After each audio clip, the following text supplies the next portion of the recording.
এই তিনজন গভীর সমুদ্রের মাঝে হারিয়ে গেছে। গত 28 দিন ধরে তারা না খেয়ে আছে। তাদের কাছে বেঁচে থাকার মতো খাবার পানি কোনো কিছুই নেই। তারা ক্ষুধা মেটানোর জন্য সাগর থেকে একটা হাঙ্গর মাছ ধরে আর সেটা কাঁচাই খেয়ে ফেলতে শুরু করে। খাওয়ার পর বাকি অংশটাও তারা তাদের পায়ের মোজার ভিতর রেখে দেয়। কিছুক্ষণ পরেই দেখতে পায় সেখানে অনেকগুলো হাঙ্গর চলে এসেছে আর সেগুলো তাদের পাশেই ঘুরতে শুরু করে। তারা একটা অজানা সমুদ্রের মাঝে একটা লাইফ বোটে করে ভাসছে। এই মুহূর্তে বেঁচে থাকতে হলে তাদের কিছু একটা অবশ্যই করতে হবে। গল্পের শুরুটা হয় 1 মাস আগে, আর তখন দ্বিতীয় বিশ্বযুদ্ধ চলছিল। একটা আমেরিকান যুদ্ধ বিমান প্রশান্ত মহাসাগরের উপর দিয়ে উড়ে যাচ্ছিল। হঠাৎ বিমানের পাইলট খেয়াল করে বিমানের তেল শেষ। পাইলট কোনো উপায় না পেয়ে সাগরের মাঝখানে বিমানটাকে ল্যান্ড করায়। বিমানটা খুব দ্রুত সাগরের নিচে ডুবে যেতে থাকে আর বিমানের 3 জন লোক কোনো মতন বিমানে থাকা লাইফ বোট নিয়ে উপরে ভেসে ওঠে। তারপর যখন রাত নামে তাদের প্রচন্ড ঠান্ডা লাগতে শুরু করে। পরদিন যখন সকাল হয় তারা এখান থেকে উদ্ধার পাওয়ার আশায় অপেক্ষা করতে থাকে। তাদের 3 জনের মধ্যে একজন ছিল পাইলট ডিকসন, আরেকজন বোমা নিক্ষেপকারী টনি, আর 3 নাম্বার ছিল রেডিও অপারেটর জেন। কিছুক্ষণ পর তারা আকাশে উদ্ধারকারী একটা প্লেন দেখতে পায় আর এটা দেখেই তারা 3 জন খুব খুশি হয়ে যায়। তারা প্লেনটার দৃষ্টি আকর্ষণ করতে নিজেদের জামা কাপড় খুলে এদিক সেদিক নাড়াতে থাকে, কিন্তু দুর্ভাগ্যজনক ভাবে সেই প্লেনটা তাদের দেখতে পায় না। তারা উদ্ধার হওয়ার সুযোগটা খুব বাজেভাবে হারিয়ে ফেলে। যেহেতু তখন যুদ্ধের সময় ছিল, তারা জানতো যে এই প্লেনটা শুধুমাত্র একবারই তাদের খুঁজতে আসবে। সুতরাং এখন তাদের নিজেদেরই কিছু একটা করতে হবে। যেহেতু ডিকসন ছিল তাদের নেতা, তাই সে সবাইকে বলে যার কাছে যা আছে তার সবকিছু তার কাছে জমা দিতে। কিন্তু তাদের কারো কাছেই খুব বেশি প্রয়োজনীয় কিছু ছিল না। এখন তাদের কাছে কোনো পানিও নেই, কোনো খাবারও নেই, এমনকি লাইফ বোটটাও তেমন একটা উন্নত না। এরপর ওজন কমানোর জন্য ডিকসন আর টনি তাদেরকে জুতাগুলো ফেলে দিতে বলে, কিন্তু সে নিজের জুতাগুলো রেখে দেয় এবং বলে যখন উপকূলে পৌঁছাবো তখন এটা পরে সাহায্যের জন্য এগিয়ে যেতে পারবো।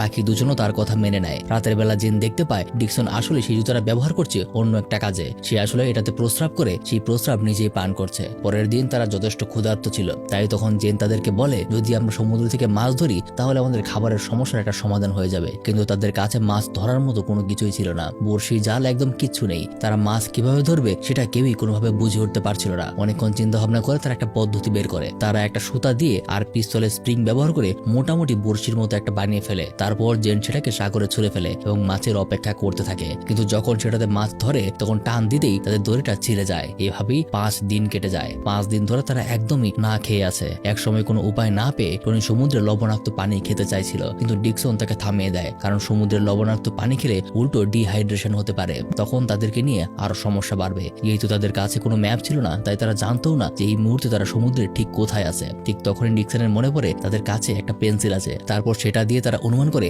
আনুমানিক একটা লোকেশন হাতে আঁকার চেষ্টা করে। এরপর তারা লাইফ বোটের একটা অংশ দিয়ে একটা নোঙরের মতো কিছু তৈরি করে, যেটা দিয়ে দ্রুত সামনে এগিয়ে যেতে পারবে। সমুদ্রের নিচে স্রোতের কারণে সত্যি সত্যি নোঙরটা খুব ভালো কাজ করতে থাকে। এখন তাদের প্রধান সমস্যা হচ্ছে পানির সমস্যা। গত 6 দিন ধরে তারা কিচ্ছু খায়নি, তাই তারা পানির জন্য একমাত্র সৃষ্টিকর্তার কাছেই প্রার্থনা করতে শুরু করে। আর দেখা যায় রাতের বেলা সত্যি সত্যি বৃষ্টি নামে। তারা মন ভরে বৃষ্টির পানি খায়, কিন্তু এখন খাবারেরও প্রয়োজন। যেভাবে না খেয়ে থাকলে আর ঠিক 2 দিন পরেই তারা এমনি মারা যাবে। এদিকে জেন বেশ কয়েকদিন ধরেই বড়শি ফেলে আসছে, কিন্তু তার বড়শিতে একটা মাছও ধরা পড়েনি। এতে জেন খুব রেগে গিয়ে তার পকেট থেকে চাকুটা বের করে পানিতে পাগলের মতো বারবার আঘাত করতে থাকে। কিন্তু তখনই ঘটে একটা মজার ঘটনা। তার চাকুটা গিয়ে লাগে একটা ছোট হাঙরের গায়ে। তখন 3 জন মিলে কোনো রকমে সেই হাঙর মাছটাকে মেরে ফেলতে পারে। সেই দিন তার হাঙরটাকে খুব মজা করেই খায় আর বাকি অংশটা নিজেদের মোজার ভিতরে রেখে দেয়, যাতে খাবারটা কিছুদিন ধরে তারা চালিয়ে নিতে পারে। অনেকদিন পর খাওয়ার কারণে তারা কিছুটা শক্তি ফিরে পায়। তখন টনি সবাইকে বলে যদি আমরা এখান থেকে বেঁচে ফিরতে পারি তাহলে আমি তোমাদের আমার বোনের সাথে পরিচয় করিয়ে দেবো। এখানে শুধুমাত্র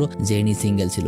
এটা শুনে সে টনির বোনকে মনে মনে কল্পনা করতে থাকে। তারপরে তারা দেখতে পায় অনেক বড় বড় হাঙর তাদের চারপাশে একদম ঘুরে বেড়াচ্ছে। এটা দেখে তারা খুব ভয় পেয়ে যায় এবং কোন রকম শব্দ না করি একদম চুপচাপ বসে থাকে। রাতের বেলা জেন পানিতে মুখ ধুচ্ছিল। হঠাৎ করে একটা হাঙর তার হাতে কামড়ে দেয়। সে হাতটা টেনে তুলতেই দেখে হাতের একটা বড় অংশ একদম ছিঁড়ে গেছে। সারা রাত তারা সেই হাঙরের ভয়ে সেখানে কাটায়। তারা বুঝতে পারে এটা সমুদ্রের খুব ভয়ঙ্কর একটা জায়গা, এখানে বেঁচে থাকা খুবই কঠিন। এভাবেই তাদের প্রায় 15 দিন কেটে যায়। এর মধ্যেই তাদের শিকার করা মাছটাও ফুরিয়ে যায়। তারপর জেন টনির কাছ থেকে পিস্তলটা নিয়ে বলে বলো এবার তুমি কি খেতে চাও। ডিকসন তখন পাশেই ঘুমাচ্ছিল। কয়েক সেকেন্ডের জন্য মনে হচ্ছিল হয়তো সে ডিকসনকে গুলি করতে যাচ্ছে, কিন্তু না, ডিকসনের মাথার ঠিক পাশে একটা পাখি এসে বসে। জেন সেটাকেই গুলি করে। গুলির শব্দে ডিকসন সাথে সাথে জেগে ওঠে। সে দেখে জেন একটা পাখি শিকার করেছে। যখন সে তাড়াতাড়ি পানিতে ঝাঁপ দেয় পাখিটাকে তুলে আনার জন্য, কিন্তু সে যখন পাখিটার কাছে পৌঁছায় তখনই দেখতে পায় একটা হাঙর তার দিকে এগিয়ে আসছে। ডিকসন দ্রুত বোটের কাছে ফিরে আসতে থাকে আর হাঙরটাও তার পিছু পিছু আসে। জেন হাঙরটাকে দেখে সেটাকে গুলি করতে চায়, কিন্তু তখন বন্দুক থেকে আর বুলেট বের হয় না। তবে ডিকসনের ভাগ্য ভালো ছিল, হাঙরটা ধরার মাত্র কয়েক সেকেন্ড আগেই সে বোটে ফিরে আসতে পারে। দেখতে দেখতেই এভাবে 20 দিন পার হয়ে যায়। এখন এই 3 জনের কারো শরীরেই কোনো শক্তি অবশিষ্ট নেই। ডিকসনের ক্যালকুলেশন অনুযায়ী তাদের এতদিনে উপকূলে পৌঁছে যাওয়ার কথা, কিন্তু সবাই বুঝতে পারে তার ক্যালকুলেশন ছিল সম্পূর্ণ ভুল। তাদের এই অবস্থার জন্য ডিকসন নিজেকে দায়ী করতে থাকে। তাদেরকে জানায় আসলে যখন বিমান অ্যালবামের যুদ্ধ চলছিল তখন সে অল্প কিছুক্ষণের জন্য ঘুমিয়ে পড়েছিল, আর তার কারণেই এখন এই অবস্থা। কিন্তু টনি আর জেন এটা শোনার পরেও তাকে কোনো দোষ দেয় না। এটা থেকে ডিকসন খুবই ইমোশনাল হয়ে পড়ে। তারপর তারা ডিকসনের রেখে যাওয়া জুতাটাকে বইটার মতো বানিয়ে নৌকা বাইতে শুরু করে। এভাবেই একদিন দুদিন করে প্রায় 30 দিন কেটে যায়, কিন্তু এখনো তারা কোনো দ্বীপ বা উপকূলের দেখা পায়নি।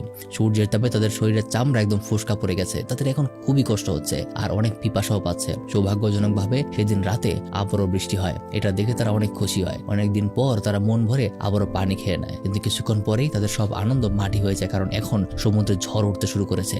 ঝড়ের কারণে সমুদ্রের বড় বড় ঢেউ উঠতে থাকে, তাদের বোটটা একদম ছিটকে গিয়ে পড়ে, কিন্তু কোনোভাবেই কেউ বোটটাকে একদম ছেড়ে দেয় না। তিনজনই বোটটাকে একদম আঁকড়ে ধরে রাখে আর সেই রাতটা পানিতে কোনোভাবে পার করে। এভাবে আরো বেশ কয়েকদিন কেটে যায়। তারপর যখন তারা বুঝতে পারে হয়তো আর 2-3 দিনের মধ্যেই তারা মারা যাবে, তখন টনি মজা করে বলে হয়তো তাদের মধ্যে সেই আগে মারা যাবে, আর সে মারা গেল যেন তার শরীরের মাংসগুলো তারা নষ্ট না করে বরং খেয়ে ফেলে। সবারই তখন হ্যালুসিনেশন হতে শুরু করে। ডিকসন আর কোনো বাঁচার উপায় না পেয়ে সমুদ্রের পানি খেতে শুরু করে। সবাই তখন বেঁচে ফেরার আশা একদমই ছেড়ে দিয়েছে আর নিজেদের মৃত্যুর জন্য অপেক্ষা করতে থাকে। কিন্তু হঠাৎ জেন একটা দ্বীপ দেখতে পায়। প্রথম ভাবে হয়তো এটাও তার হ্যালুসিনেশন, কিন্তু সবাই যখন একসাথে দ্বীপটা দেখে তখন তারা বুঝতে পারে তারা সত্যি কোনো একটা দ্বীপে এসে পৌঁছেছে। তারা আনন্দে হাসতে থাকে আর হাত দিয়ে বোটটাকে দ্বীপের কাছে নিয়ে যাওয়ার চেষ্টা করে, আর তখনই একটা বড় ঢেউ এসে তাদের বোটটাকে একদম দ্বীপের নিয়ে আছড়ে ফেলে। সেখানে তারা একটা ঘরও দেখতে পায়। তারা বুঝতে পারে এটা শুধুমাত্র একটা দ্বীপ না, এখানে মানব বসতিও আছে। তারা ফাইনালি বেঁচে ফিরেছে। তখন তারা তিনজনই আনন্দ আর স্বস্তিতে বালিতে শুয়ে পড়ে।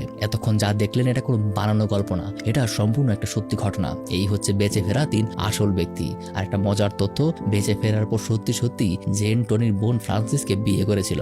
টানা 34 দিন সমুদ্রে ভেসে থাকার পর প্রায় 1000 মাইল পথ পাড়ি দিয়ে তারা দ্বীপে এসে পৌঁছেছিল। এখান থেকে আপনি কি শিখতে পারেন তা অবশ্যই কমেন্ট করে জানাবেন। আর এরকম মজার গল্প পেতে পেজটাকেও ফলো করতে ভুলবেন না।